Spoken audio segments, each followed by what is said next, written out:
1. No que concerne ao tipo específico de substância, aquilo que se disse dever-se-á considerar ser suficiente.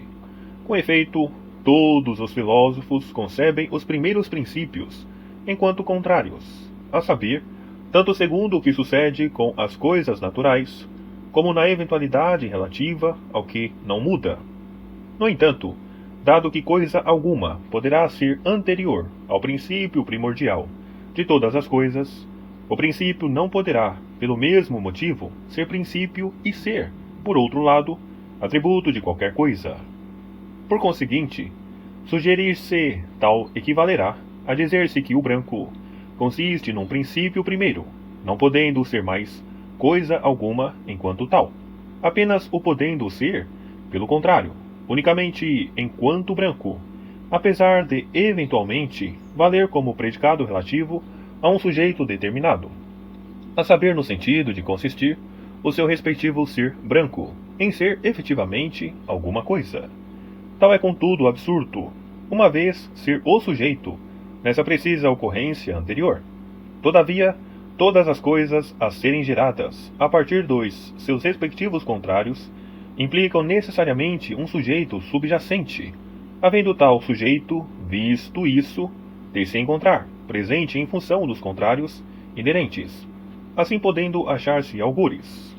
Todos os contrários, por sua vez, são sempre predicáveis em relação a um sujeito, não podendo nenhum deles existir em separado, apenas sendo possível, pelo menos segundo as aparências, a confirmarem estas, por sua vez, que nada poderá constar como contrário à substância, ser isto justamente provado pela argumentação. Assim sendo, contrário algum poderá ser princípio primeiro de todas as coisas em sentido pleno, havendo o primeiro princípio, por sua vez, de constar como algo de diferente. Todavia, estes pensadores concebem um dos ditos contrários como matéria, alguns chegando a concebê-lo como o desigual, que então consideram ser a essência da pluralidade e a respectiva matéria do um, enquanto outros concebem por seu turno a pluralidade como matéria do um. O primeiro, com efeito, gera os números a partir da díade do desigual, isto é, do grande e pequeno, com o segundo pensador, a quem já nos referimos, a concebê-los como produto gerado a partir da pluralidade, sendo no que a ambos concerne, ele assim gerado pela essência do um. De fato, mesmo aquele filósofo que advoga o desigual, e um como constituindo os respectivos elementos, com o desigual a ser uma díade, composta do grande e do exíguo, considera o desigual, ou o grande e o exíguo, como sendo apenas um, sem que discrimine serem eles, efetivamente, um segundo a definição, sem que, contudo, o possam ser segundo o número. No entanto, não facultam uma descrição adequada daqueles princípios que concebem como elementos, uma vez alguns chegarem mesmo a denominar grande e exíguo em associação com o um, com esses três elementos a serem, por sua vez, dois considerados como matéria e um como forma, enquanto, por outro lado, outros nomeiam o muito e o pouco, visto o grande e o pequeno mais se adequarem, conforme a respectiva natureza, a grandeza do que ao próprio número, enquanto ainda outros, por seu lado, invocam preferencialmente o caráter universal, que lhes é comum, aquilo que excede e o que é excedido. Com efeito, nenhuma destas opiniões fará grande diferença ao ser referida, pelo que toca a algumas das respectivas consequências eventuais. Isto porque unicamente poderão dizer respeito a objeções abstratas que, aliás, tais pensadores se esforçam por evitar, posto a respectiva demonstração que eles próprios apresentam ser também abstrata, sendo devido a esta exceção, a saber, que tanto o que excede como o que é excedido consistem em princípios, e de modo nenhum o grande e o exíguo, que essa consistência almejada implica haver o número de justamente provir dos elementos, e isto antes que suceda com o 2. É que o número é efetivamente mais universal do que o 2, assim como o excedente e o excedido são mais universais do que o grande e o exíguo. Na verdade, afirmam eles efetivamente apenas uma destas coisas, omitindo a outra. Quanto aos outros, uns contrapõem o diferente e o outro ao um, enquanto outros opõem, por seu turno, a pluralidade ao um. E, no entanto, caso conforme alegam, as coisas consistam precisamente em contrários, e visto não haver contrário algum relativo ao um, dado que nenhuma outra coisa poderá haver para além da pluralidade, posto ser o desigual contrário ao igual, assim como o diferente o é em relação ao mesmo, assim como o outro em relação à coisa em si mesma. Enfim, posto isto, aqueles que justamente contrapõem o um à pluralidade poderão com maior legitimidade ser mais credíveis, ainda que mesmo assim a sua postura se revele algo inadequada, já que o um seria, conforme a sua tese, apenas pouco. Com efeito, a pluralidade opõe-se ao pouco, assim como o muito se opõe ao pouco. Assim sendo, o um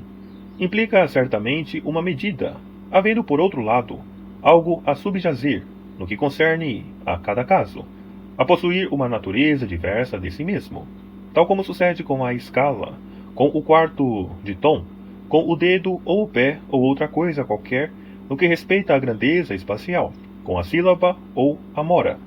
No que concerne ao ritmo, o mesmo valendo para o peso específico, quanto à gravidade, ou então no que concerne a todos os casos, a similar ocorrência na qualidade, quanto às demais qualidades, ou da quantidade, quanto às demais quantidades, aqui sendo a respectiva medida indivisível, quanto ao gênero naquela e nesta última, quanto ao sentido, tudo isto a implicar, enfim, não ser o um em si próprio, substância de coisa nenhuma. Tal é com efeito aceitável, uma vez, um pressupor uma medida com certa pluralidade, enquanto o número supõe uma pluralidade enquanto medida, assim como também uma pluralidade de medidas. Assim sendo, é óbvio não consistir o um num número, visto a medida não ser medida, embora tanto a medida como o um sejam eventualmente pontos de partida. Uma vez isto, a medida deverá sempre constar como algo de idêntico, a ser justamente predicado em relação a todas as coisas que efetivamente mede, tal como sucede com a eventualidade de serem tais coisas cavalos, sendo portanto a medida o cavalo ou o homem, se são homens. Por conseguinte, se se trata de um homem, de um cavalo, de um Deus, a medida será provavelmente ser vivo, havendo o seu respectivo número de ser um determinado número de seres vivos, havendo, contudo, no caso de se tratar de homem, ou de branco, ou de caminhar, de possuírem estes esporadicamente um número, porquanto competem todos a um sujeito, a ser um e o mesmo quanto ao número, se bem que o número que lhes é relativo haja de ser o número de modalidades, ou de outra coisa qualquer semelhante. Na verdade, aqueles que concebem o desigual como uma coisa, assim como a díade como um composto indefinido de grande e exíguo, sustém algo que muito dista tanto do plausível como do possível. Com efeito, tais consistem em alterações ou acidentes, muito mais do que substratos intrínsecos a números ou grandezas, ou a muito e ao pouco em número, ou o grande e o exíguo, segundo a grandeza, valendo ainda para o par e o ímpar, o suave e o rugoso, o retilíneo e o curvo. De novo, salvo este erro, o grande e o exíguo e demais correlações deverão assim referir-se a alguma coisa, embora aquilo que é relativo seja verdadeiramente o que menos consta nessas coisas como modalidade de entidade ou de substância,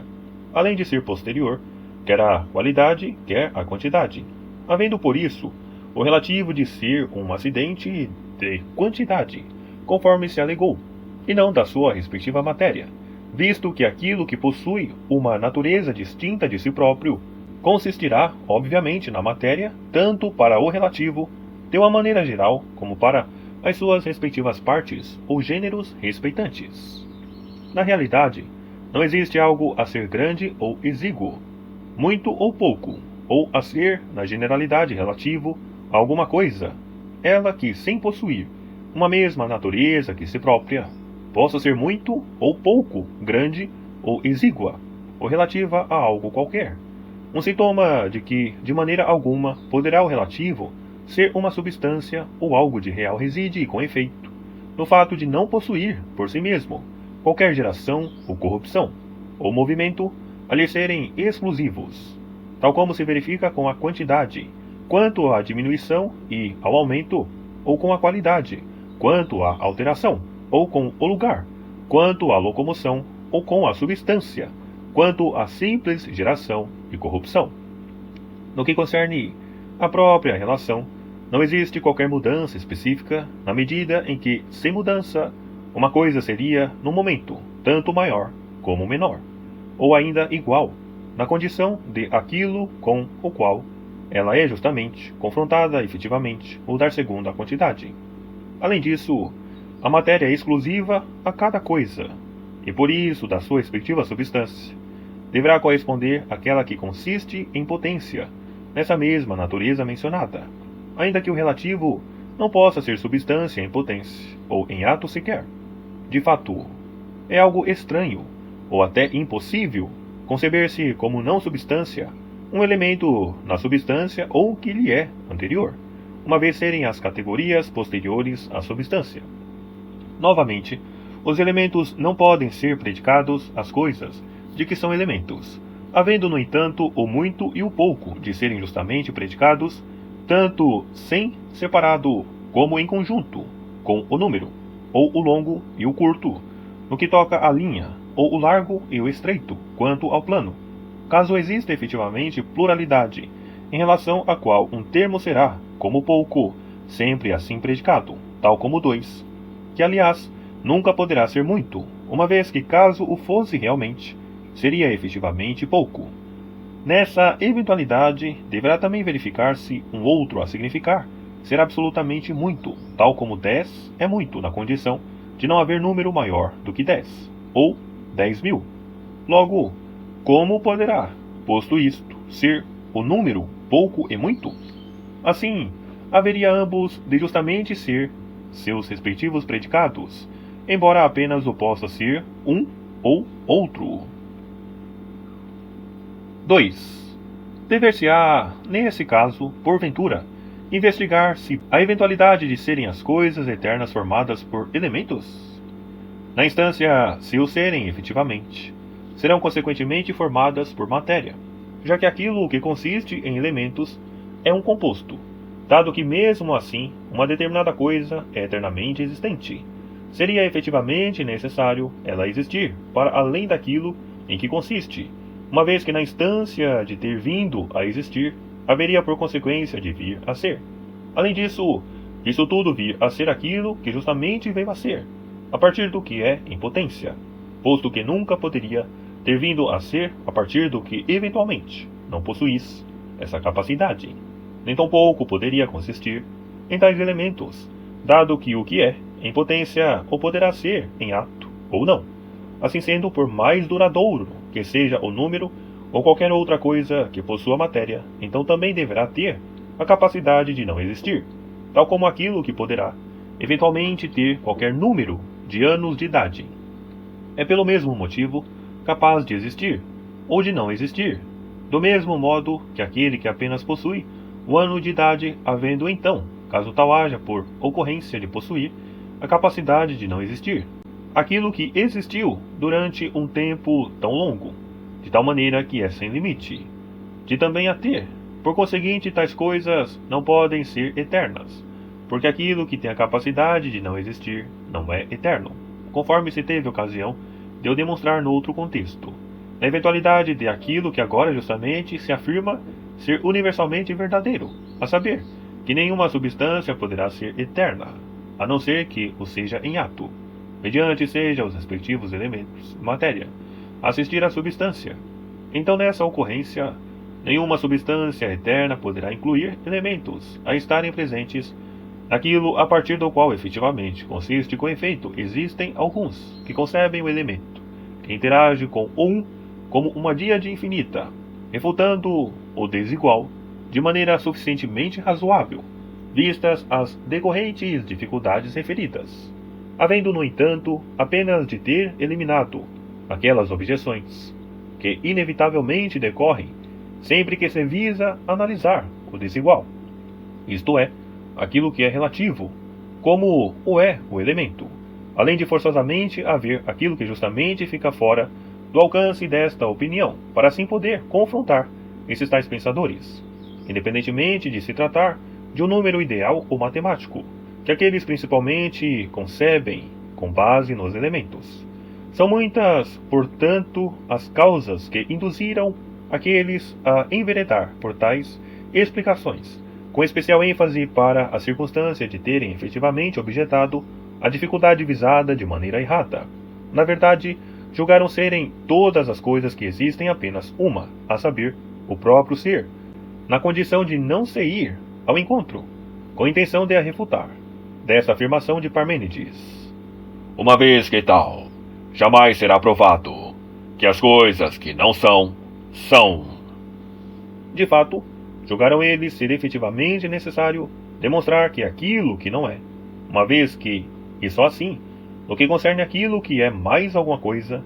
poderiam as coisas que são ser eventualmente compostas, contanto que fossem realmente muitas. Mas, em primeiro lugar, se ser tem vários sentidos, visto tanto significar substância como em outras ocasiões, aquilo que possui uma certa qualidade, ou ainda outras, aquilo que é segundo uma certa quantidade, ou ainda noutras ocasiões, as demais categorias. Qual será o tipo de em que hão de consistir efetivamente todas as coisas que são, caso o não ser se pressuponha realmente não ser? Mas, será que hão de ser as ditas substâncias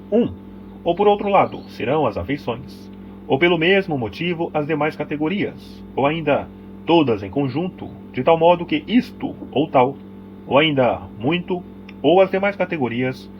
a justamente indicarem cada classe de ser, hão de ser todos apenas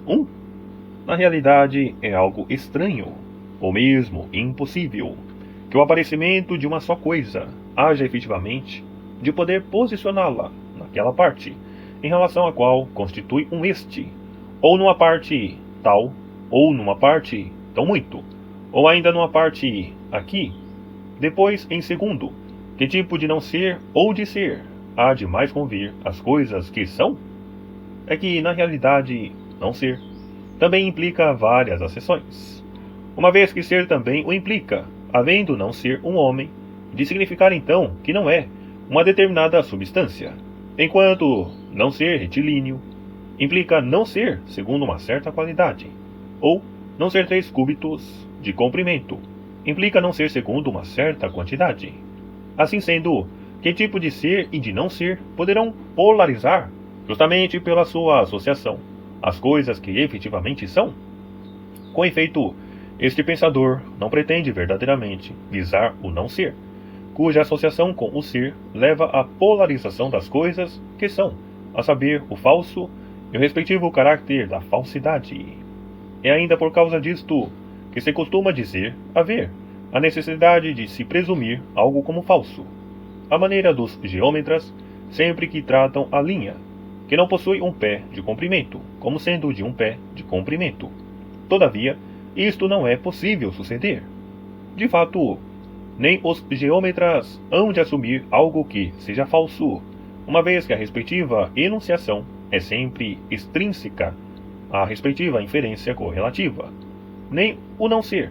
pelo menos neste sentido, o poderá ser, enquanto visando as coisas, que são sob o prisma daquilo a partir do qual são geradas, ou daquilo em que se tornam. No entanto, dado que não ser é frequentemente interpretado segundo as várias ocorrências, com diversas acessões, tantas quantas as categorias, visto ser o falso tomado como não ser, assim como o que é potencial, será precisamente a partir desta situação que a geração há de proceder, a saber, o homem a partir do que não é homem, e a ser apenas homem em potência, assim como o branco a partir do que não é branco, e apenas potencialmente branco. Isto, independentemente de haver alguma coisa de ser gerada ou de, por outro lado, o serem muitas. É evidente que a questão reside agora em como poderá o ser, enquanto entendido como as substâncias, consistir efetivamente em muitos, uma vez que as coisas que são geradas consistem em números, linhas ou corpos.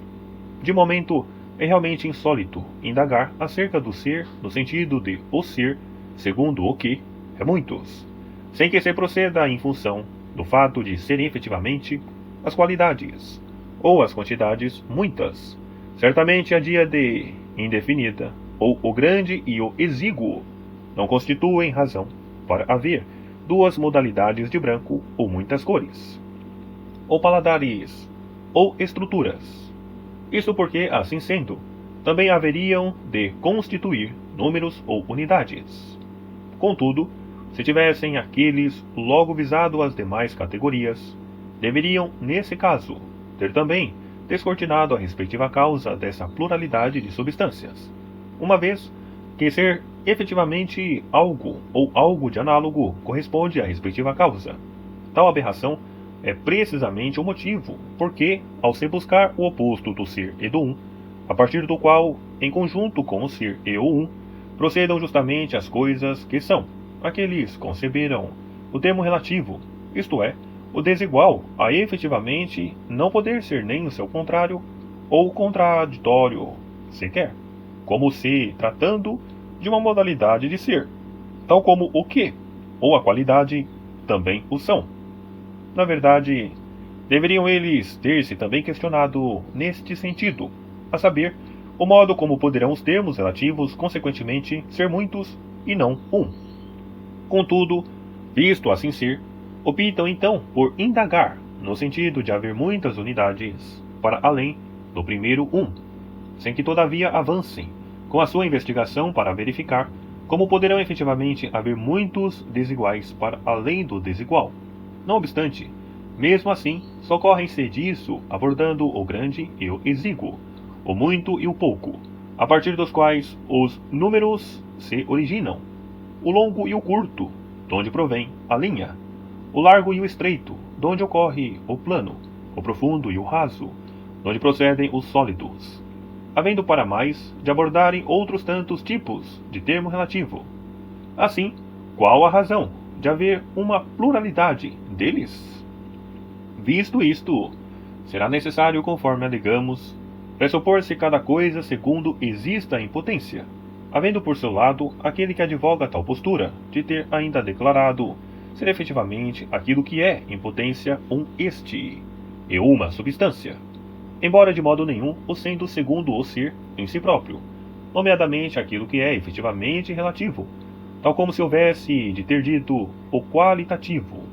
que nem é segundo a potência, ou um ou o ser, nem tampouco havendo de constar como a respectiva negação do um ou do ser, mas antes como um entre os seres. De fato, tal seria ainda muito mais necessário, conforme assim afirmamos, caso procedesse com a sua investigação no sentido de saber como poderão os seres ser muitos, sem que o tenha feito em relação àqueles da mesma categoria, a saber no sentido de se saber como poderão existir tantas substâncias ou tantas qualidades, e sobretudo como poderão seres como um todo ser muitos, visto serem uns substâncias, enquanto outros modificações, ou outros ainda relações. Nas categorias, afora a substância, existe contudo um outro problema a concernir a existência da pluralidade, dado que não são separáveis das substâncias, tanto as qualidades como as quantidades serão muitas, apenas por ser o substrato muito ou vir a sê-lo, tendo, não obstante, de haver uma matéria consoante cada categoria, com a exceção de tal não poder ser inseparado em relação às substâncias. Mas, no caso de estes, será possível explicar como o este consistirá em muitas coisas, a não ser que uma coisa seja eventualmente concebida como um este, ou algo de geral. A dificuldade, porém, a gerar-se deste contexto relativo às substâncias, será sobretudo esta, a saber, como pode haver realmente tantas substâncias e não apenas uma. Não obstante, no caso deste e do respectivo quantitativo, não seria o mesmo, Não existe informação alguma a elucidar como o porquê as coisas que são muitas, mas apenas em relação a como são as quantidades muitas. De fato, todo número significa uma quantidade, assim como também o supõe a unidade, a menos que implique uma medida ou o quantitativamente indivisível. Na situação de o quantitativo e de o que serem efetivamente diferentes, não existe qualquer informação no sentido de elucidar como é devido a que o que é muito, embora caso alguém alegue serem aqueles o mesmo, será obrigatoriamente de fazer face a inúmeras inconsistências. Poder-se-ia, posto isto, eventualmente chamar-se a atenção para a questão, avisar os números, no sentido do que exatamente justifica a convicção de existirem eles efetivamente. Em relação à crença nas ideias, apesar disso, concebem alguma causa a assistir às coisas existentes, visto cada número ser uma ideia, assim como a ideia é para as demais coisas a causa, por assim dizer, no seu respectivo ser, e isto apesar de que apenas se lhes conceder essa suposição. No entanto, no que concerne àquele que não advoga tal teoria, visto nisto vislumbrar necessariamente objeções às ditas ideias, de maneira a não consistir tal postura na razão devido à qual justamente concebe os números, aventando por outro lado o número matemático. Assim sendo, por que motivo dever-se-ia, nesse caso, considerar tal asserção a sustentar existir efetivamente esse tipo de número, ou qual a relevância desse número para as demais coisas? Nem tampouco aquele que justamente afirma ele existir poderá efetivamente isso corroborar, ao alegar tal ser, por sua vez, a causa de qualquer coisa. Prefere antes alegar ser uma coisa existente por si mesma. Nem mesmo se poderá verificar que tal possa ser a causa de coisa alguma, já que quanto a isso, os teoremas dos aritméticos poderão ser considerados verdadeiros, mesmo no que toca às coisas sensíveis, conforme antes aventamos. 3. Quanto àqueles outros que então pressupõem as ideias efetivamente existirem e consistirem em números, tomando a sua asserção com vista ao método de discriminar cada termo a partir do seu respectivo contexto, no sentido daquela unidade a concernir, a cada termo geral, reconheça-se que pelo menos tentaram elucidar de alguma maneira acerca da razão devido à qual o número deverá então existir. No entanto, visto os seus motivos mencionados não serem exclusivos, nem poderem, vez alguma, ser possíveis em si mesmos, não é recomendável, pelo menos por esses mesmos motivos, confirmar a existência efetiva do número. Mais uma vez, os pitagóricos, na medida em que identificaram vários atributos intrínsecos aos números a competirem aos corpos sensíveis, supuseram, na verdade, consistirem as coisas reais em números, embora não fossem números separáveis, mas sobretudo números em que precisamente as ditas coisas reais consistiam. Mas por quê? Porque os atributos dos números encontram-se efetivamente presentes numa escala musical, ou no firmamento, ou ainda em muitas outras coisas. Todavia, aqueles outros que advogam apenas existirem os números matemáticos jamais poderão, em conformidade com as suas hipóteses, alegar coisa alguma neste sentido, ainda que se pudesse tal invocar, a saber, que essas coisas sensíveis nunca poderiam, vez alguma, tornar-se objeto das suas ciências respectivas. Não obstante, mantemos serem eles realmente isso, de acordo com o que antes dissemos,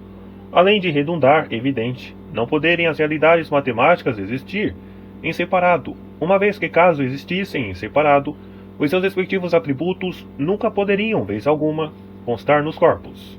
De momento, e quanto aos pitagóricos, e no que concerne a este ponto, não admitem eles objeção alguma, ainda que no que diz respeito à sua concessão, os objetos naturais, a partir dos números, aquelas coisas que possuem peso ou leveza, com origem em coisas que não possuem nem peso nem leveza, são por eles consideradas, sob o prisma de um outro firmamento, e consequentemente competirem a outros corpos, e não necessariamente aos corpos sensíveis. No entanto, esses tais, a conceberem o número como separável, alegam com efeito não só ele existir, como ser também separável, porquanto Os axiomas não seriam tidos como verdadeiros em relação às coisas sensíveis, enquanto os argumentos matemáticos são, por seu turno, verdadeiros e aclamam a alma,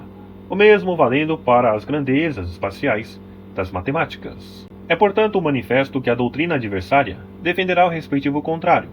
assim como a dificuldade que foi justamente objetada na presente ocasião, a saber, a razão por que, caso os números não se encontrem de maneira alguma presentes nas coisas sensíveis, hajam os respectivos atributos de o estar nas coisas sensíveis, terá necessariamente de ser devidamente resolvida por esses tais que advogam essas mesmas teses. Ademais, existem outros tantos, que devido ao ponto ser limite e extremo de uma linha, assim como a linha o é do plano e o plano do sólido, alegam precisamente deverem existir efetivamente coisas desse gênero. Assim sendo, teremos de consequentemente examinar esses argumentos também, no sentido de verificar em que medida poderão redundar como notoriamente inconsistentes. Com efeito, os extremos não são substâncias, sendo, no entanto, todas estas coisas realmente limites. Na verdade, até o caminhar, ou o movimento de modo geral, possui um limite, havendo por esse motivo de tal consistir, segundo a sua tese, num este, e numa substância. E, no entanto, tal é absurdo. Não sendo de todo, mesmo que possam ser substância, serão sempre substâncias de coisas sensíveis deste mundo, sendo precisamente isto o visado pelo argumento aventado. Portanto, por que motivo haveriam eles de poder existir à parte? De novo, caso não seja tal suficientemente satisfatório, poder-se-á, eventualmente, no que concerne a todos os números e a todas as realidades matemáticas, insistir na mesma dificuldade, a sublinhar que em nada contribuem eles, efetivamente em abono um do outro, a saber no que toca ao anterior e no que concerne ao posterior. Isto porque se o número não houvesse de existir, mesmo nessa eventualidade, as grandezas espaciais haveriam pelo contrário de existir, segundo a opinião daqueles que justamente sustentam a existência única dos objetos matemáticos. Assim, como no caso de não haverem as grandezas espaciais, de existir tanto a alma como os corpos sensíveis haveriam de existir. No entanto, os fatos, conforme o justamente verificado, evidenciam não consistir realmente a natureza numa série de episódios, ao modo de uma tragédia medíocre. Quanto aos adeptos das ideias, tal dificuldade escapa-lhes efetivamente, uma vez que concebem as grandezas espaciais com base na matéria e no número, e as linhas a partir do número 2, os planos certamente a partir do 3, os sólidos a partir do 4, ou então socorrer-se-ão de outros números, aí não fazendo, contudo, diferença alguma. Todavia, serão estas grandezas ideias, qual será assim, sendo a sua respectiva maneira de existir, como poderão, visto isso, contribuir em prol das coisas? Com efeito, em nada haverão aquelas de contribuir, uma vez que as realidades matemáticas não contribuem para coisa alguma, nem tampouco valerá para elas um teorema como sendo, de algum modo, verdadeiro, a menos que se deseje mudar as realidades matemáticas, ao se inventar doutrinas, por nossa própria conta. No entanto, não será assim tão complicado aventar-se hipóteses aleatórias e assim se dispensar por uma longa série de conclusões. Assim sendo, tais pensadores estão errados ao adotar este procedimento, procurando uma união entre as realidades matemáticas e as ideias, assim como aqueles que primeiro se debruçaram sobre as duas modalidades de número, a saber, o das formas e o propriamente matemático, nem se darem ao trabalho de justificar, nem isso lhe era permitido. Como pode um número matemático efetivamente existir e em que coisa realmente consiste?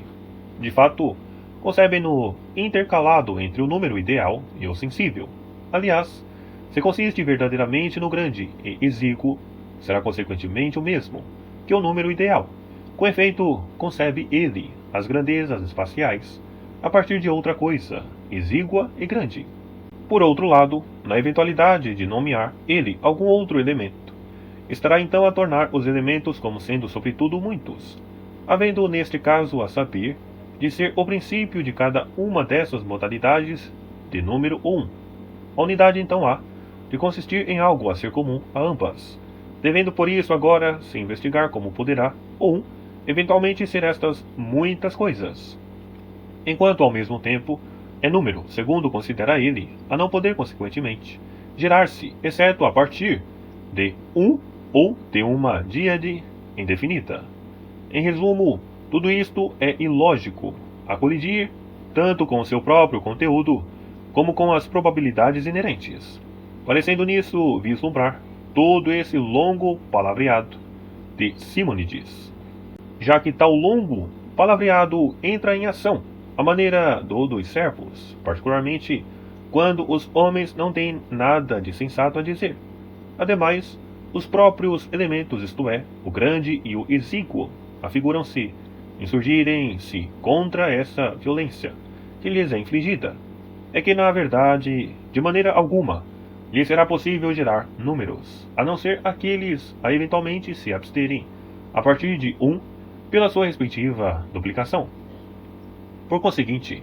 é deveras bizarro que se atribua ainda à geração as coisas que são eternas, ou antes, será esta provavelmente mais uma daquelas impossibilidades. Posto isto, haverá então a necessidade de se saber, com toda a certeza, se porventura os pitagóricos atribuem realmente a geração àquelas ou não, isto na medida em que declaram abertamente haver justamente o um, na ocasião em que assim foi concebido, de ter sido realmente gerado, independentemente da eventualidade de o ter sido a partir dos planos ou da superfície, ou do sêmen, ou até dos elementos, em relação aos quais não lhes é possível identificar aquela parte que mais se aproxima do ilimitado, havendo consequentemente de ter começado a constranger-se e a ser limitada pelo respectivo limite. No entanto, dado que, à medida que concebem a gênese do cosmos, pretendem assim falar com a linguagem própria à ciência física, será consequentemente legítimo analisar-se de algum modo as suas teorias físicas, embora apenas com a intenção de os eliminar da presente investigação, uma vez que agora investigamos acerca daqueles princípios imanentes, aquelas coisas ditas imutáveis, de modo que tal implicará números deste gênero, cuja geração agora nos compete estudar. 4. Estes pensadores afirmam efetivamente que não existe geração do número ímpar, obviamente implicar que existe uma geração relativa ao par, havendo ainda outros a sugerir o par como o produto gerado, a partir dos primeiros desiguais, a saber, o grande e o exíguo, no momento em que se tornaram equalizados. Com efeito, a desigualdade deverá competir aqueles antes, que pudessem eventualmente ser equalizados. Caso houvessem eles de ter sido sempre equalizados, não teriam consequentemente sido antes iguais, porquanto não existe coisa alguma antes que possa, assim, ser para sempre. Por conseguinte, é evidente que de maneira alguma apresentam aqueles uma explicação da geração relativa aos números, apenas com a intenção de lhes ser uma vez possível vislumbrar a sua respectiva natureza. De fato, uma dificuldade, assim como também uma advertência no sentido de repreender todo aquele que nisso não se depare com nenhuma dificuldade, encontram-se implícitas na questão a englobar o modo como os elementos e os princípios se relacionam com o bem e com o belo, sendo por conseguinte a dificuldade inerente a seguinte: se porventura alguns dos seus elementos consistem efetivamente nessa coisa a ser justamente, por nós denominada, o bem em si mesmo e o melhor, ou por outro lado, não ainda que sejam, quanto à origem, mais tardio que os elementos. Na verdade, os ditos teólogos parecem concordar com alguns pensadores da atualidade, esses que respondem à dita questão pela negativa, alegando por sua vez que tanto o bem como o belo encontra-se na natureza das coisas apenas quando esta evidencia uma certa evolução. Quanto a isso, tentam aqueles evitar a objeção factual que os confronta, particularmente aqueles que invocam, conforme alguns realmente o fazem, ou com o princípio primordial. De fato, a objeção é levantada não devido à circunstância de consignarem a bondade a esse princípio primordial, como atributo, mas antes porque fazem do um princípio, a saber, um princípio no sentido em que o é o elemento, com ao consequentemente gerar do número a partir do 1. Na verdade, os antigos poetas estão com isso de acordo mediante declararem que aqueles que vêm em primeiro lugar no tempo, como a noite, o céu ou o caos, ou até o oceano, não são supostos destinados a reinar ou governar, mas que antes será Zeus. Estes mesmos poetas, por outro lado, são induzidos a justamente falarem tais coisas apenas porque consideram, mediante isso, os governantes do mundo segundo a mudança. Havendo aqueles que, por sua vez, combinam ambos os caracteres naquilo em relação ao qual não se socorrem de uma linguagem mítica, como sucede com Farécides e alguns outros, de conceber o agente gerador primordial como sendo o melhor, além de tal ser a visão dos chamados magos, assim como de alguns pensadores posteriores, como Empédocles e Anaxágoras, com um a ter concebido o amor como elemento, enquanto o outro, por seu turno, identificou a razão com um princípio. Entre os adeptos da existência das substâncias imutáveis, uns alegam ser o um em si mesmo, o bem em si mesmo,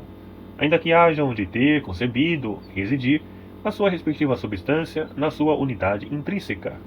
Visto isso,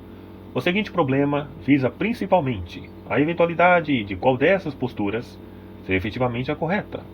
Seria deveras intrigante a hipótese de aquilo que é justamente primário e eterno e ainda autossuficiente, quanto a esta qualidade em si mesma, a saber, a incluir tanto a autossuficiência como a autopermanência, pudesse alguma vez competir a algo a ser diverso de um bem.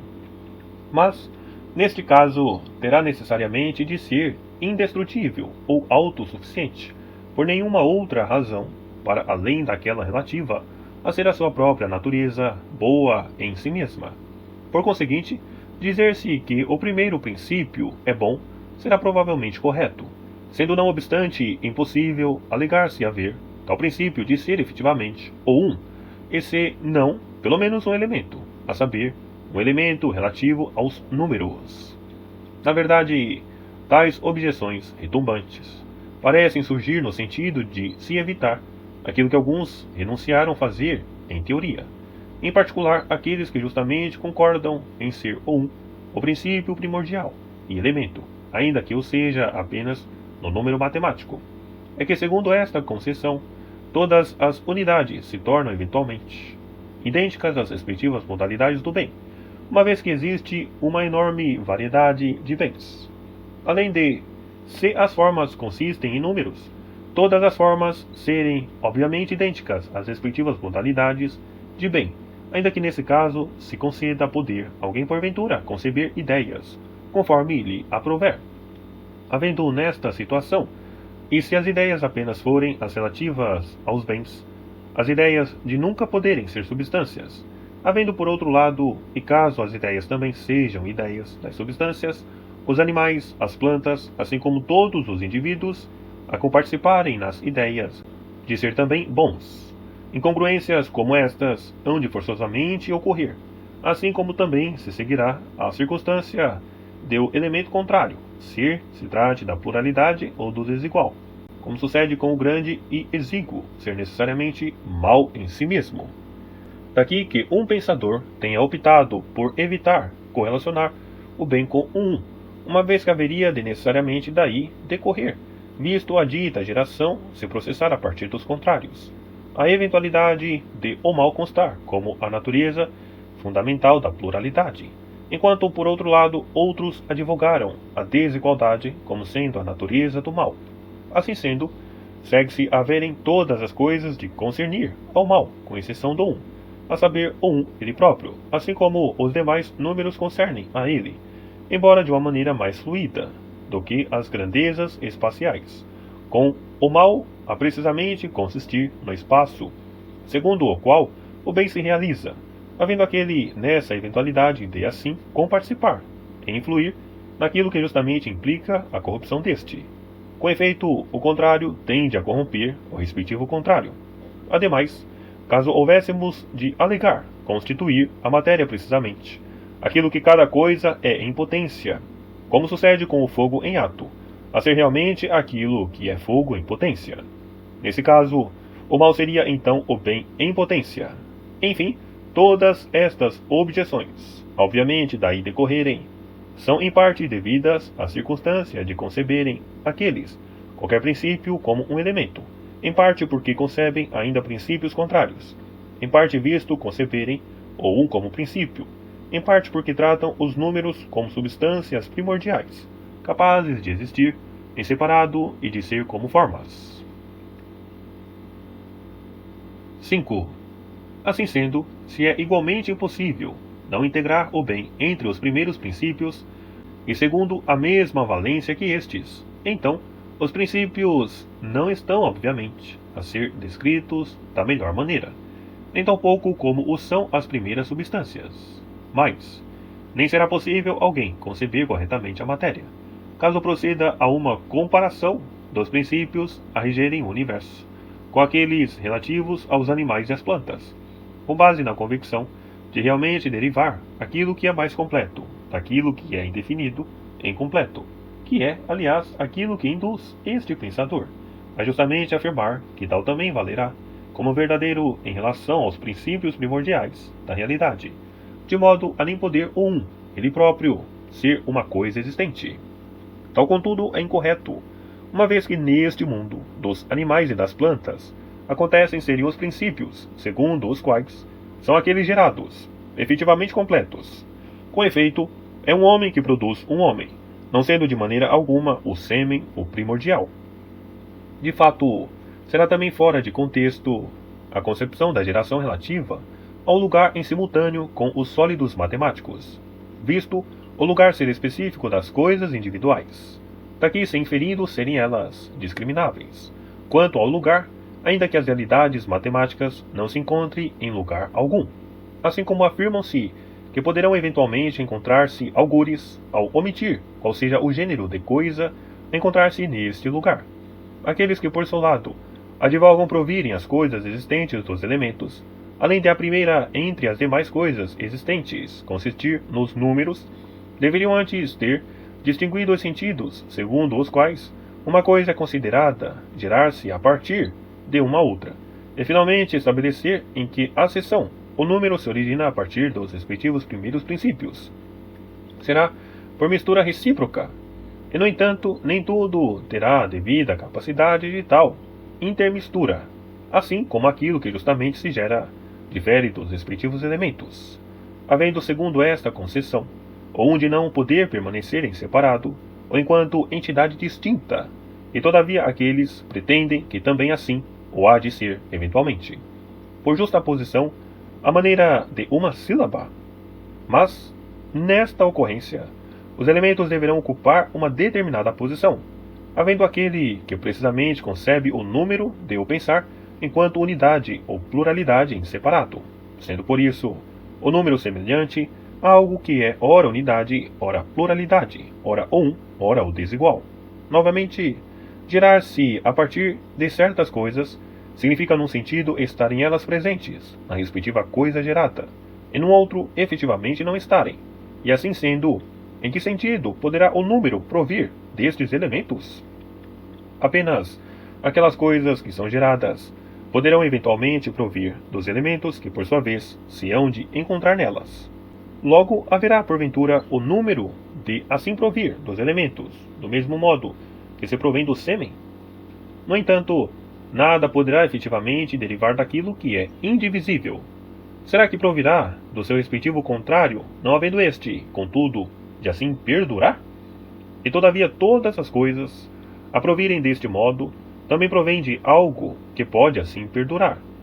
Posto isto, um certo pensador concebe o um como contrário à pluralidade. Outro, por seu lado, considera-o enquanto contrário do desigual, concebendo o um como igual, como o número a ser justamente concebido como proveniente dos contrários. Existe, por conseguinte, algo que pode perdurar, a partir do qual, assim como a partir de um respectivo contrário, o composto se gera ou virá a gerar-se. Novamente, por que motivos as demais coisas deste mundo, a provirem dos respectivos contrários, ou a terem contrários, perecem? até mesmo quando o respectivo contrário, no seu todo, é empregado para as produzir, enquanto tal não se verifica com os números. Nenhuma informação sobre isto se registra. No entanto, quer esteja ou não presente, no respectivo composto, o contrário eventualmente o há de corromper, a saber, a quesilha corrompe a mistura. E todavia não deveria, uma vez, não ser o contrário que mais lhe convém. Mais uma vez, não foi de forma alguma determinado em que medida constituem os números as causas das substâncias e do ser, independentemente de serem limites, como os pontos o são das grandezas espaciais. Foi precisamente deste modo que Eurito concebeu ser o número relativo a algo, como, por exemplo, o do homem ou o do cavalo, no sentido de imitar as figuras das coisas viventes com seixos, tal como certas pessoas procedem com os números, ao representá-los sob a forma de um triângulo ou de um quadrado. Ou, por outro lado, tal se ficará a dever à harmonia, na medida em que consiste numa ratio de números. Por isso, sendo assim, o homem ou qualquer outra coisa? E todavia, como será possível haverem os atributos que não se tratará de serem os números a essência ou as causas inerentes às formas, uma vez ser a proporção inerente à respectiva essência, enquanto o número é a matéria? Assim, a essência da carne ou do osso é o número apenas nessa seção, a saber, 3 partes fogo e 2 terra. Ademais, um número, seja ele qual for, é sempre um número de uma coisa determinada, tanto de partes de fogo ou de terra como de unidades, correspondendo todavia à essência, aquilo que no composto existe tanto numa parte como noutra, o que aliás se torna numa proporção relativa à respectiva mistura de números, já não sendo, portanto, o número, seja eles corporais ou de qualquer outro gênero. Por conseguinte, o número, seja ele número no geral ou número a consistir em unidades abstratas, não poderá ser causa enquanto agente, nem matéria, nem a respectiva proporção ou a forma das respectivas coisas, nem mesmo por isso será a causa final.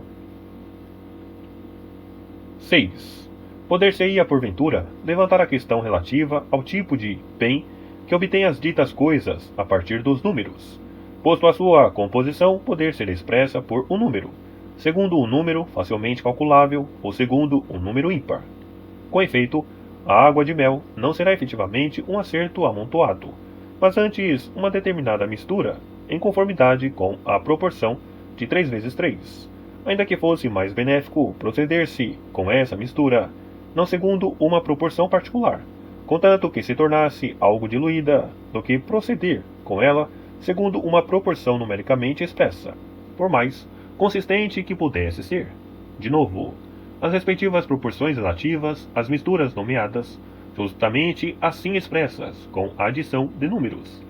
que aliás não são simples números, tal como sucede com 3 partes para 2, mas não com 3 vezes 2. De fato, em qualquer multiplicação, o gênero correspondente das coisas multiplicadas deverá ser o mesmo. Assim, o produto de 1 vezes 2 vezes 3 deverá ser calculado com referência ao 1, valendo o mesmo para 4 vezes 5 vezes 6. Quanto ao 4, aplicando-se o mesmo a todos os produtos, nos quais o mesmo fator sucede, a deverem ser, portanto, calculados segundo esse mesmo fator. Por conseguinte, o número correspondente ao fogo não poderá ser 2 vezes 5 vezes 3 vezes 6, ao mesmo tempo que o correspondente à água, 2 vezes 3, é. Se todas as coisas comparticipam de algum modo no número, dever-se-á então inferir que muitas coisas serão eventualmente as mesmas, havendo o mesmo número de consequentemente competir a uma coisa e a uma outra. Assim será o número, porventura, a causa com a respectiva coisa existir, por causa do número, ou pelo contrário, tal não é acertado? Por exemplo, as deslocações do Sol possuem um número determinado, assim como as da Lua. Isso é um fato. Assim como também a vida e as primícias de cada animal. Por conseguinte, se assim é, não deverão então alguns destes números ser quadrados, outros cubos e outros tantos iguais, enquanto outros o dobro? Uma vez isto, não existe qualquer motivo por que não houvessem estes de o ser, já que deverão mover-se dentro destes limites referidos, na medida em que todas as coisas foram justamente concebidas como podendo participar de um número. Ademais, assumiu-se antes haverem as coisas que diferem entre si de poderem eventualmente ser abrangidas pelo mesmo número. Posto isto, se o mesmo número houvesse de concernir a determinadas coisas, deveriam estas constar como sendo umas e outras as mesmas, devido a haverem por isso de partilhar a mesma forma de número, tal como o Sol ou a Lua, ao possuírem a mesma. Contudo,